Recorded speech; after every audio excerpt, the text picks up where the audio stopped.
యాక్చువల్గా ఆ రోజు శాంక్షన్ చేయడం జరిగింది. కొంత వర్క్ కూడా పూర్తి చేసాము. అయితే బ్యాలెన్స్ వర్క్ ఉంటే అంటే ఆ కాలమ్స్లో ఒక్క కాలం మిగిలిపోయింది. అప్పటికి గవర్నమెంట్ మారింది. ఆ ఒక్క కాలం పూర్తి చేసి స్లాబ్ వేసి ఉంటే ఎప్పుడూ 5 సంవత్సరాల క్రితం అయిపోయినది బ్రిడ్జి. కానీ గత ప్రభుత్వం మా మీద కోపంతో ప్రజల మీద కోపం చూపించారు. అది పరిపాలన కాదు. పరిపాలన అంటే ఏంటంటే ప్రజలకి సేవ చేయటం, ప్రజల అవసరాలు ఏదో కనుక్కొని చేయటం. అంతేగాని తెలుగుదేశం వాళ్ళు చేశారు కాబట్టి 14-19లో మేము చేయకూడదు, వాళ్ళు అన్నా క్యాంటీన్ స్టార్ట్ చేశారు కాబట్టి మేము క్లోజ్ చేయాలా. అదేవిధంగా ప్రతి ఒక్కరికి ₹2 చక్కగా 20 లీటర్ల వాటర్కి నెల్లూరులో 6 లక్షల లీటర్ వాటర్ పెట్టాను. శ్రీలంతి ప్రాజెక్ట్ దాన్ని మూసేశారు. ఉన్నవి మూసేశారు, స్టార్ట్ చేసి ఆపేశారు. ఇలా అనేక కార్యక్రమాలు గత ప్రభుత్వం చేసింది. ఏదేమైనప్పటికీ ప్రజలకి ఏదైతే ఎలక్షన్స్ మాట ఇచ్చామో దాని ఎలక్షన్స్ ముందు తూచా తప్పకుండా ఈరోజు సూపర్ 6 కానీ లేదా ఇన్ఫ్రాస్ట్రక్చర్ కానీ చేస్తున్నాం. దాంట్లో భాగంగానే దీన్ని శాంక్షన్ చేయడం జరిగింది. చాలా చక్కగా దీన్ని కన్స్ట్రక్ట్ చేశారు.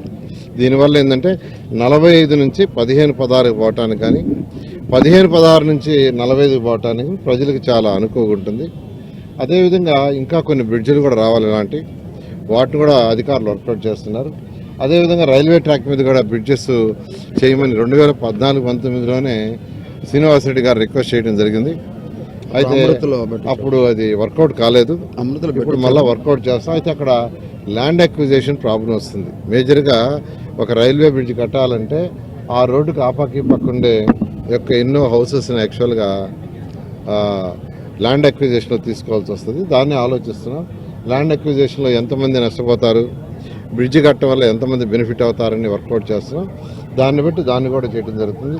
ఏదైనా నెల్లూరు ప్రజలకి, రాష్ట్ర ప్రజలకి నేను చెప్పేది ఒకటే, ఖజానా ఖాళీ 10 లక్షల కోట్లు అప్పు చేసిపోయాడు ఆయన. మీరు కట్టే ట్యాక్స్లన్నీ దానికి వెళ్తున్నాయి, వడ్డీ అసలుకి.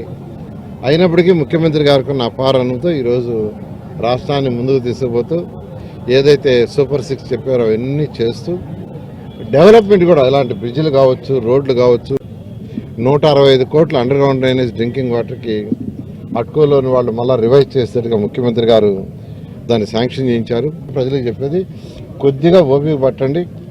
ఖచ్చితంగా ప్రజలకు ఏదైతే మాట ఇచ్చామో 100% తప్పకుండా చేస్తాం.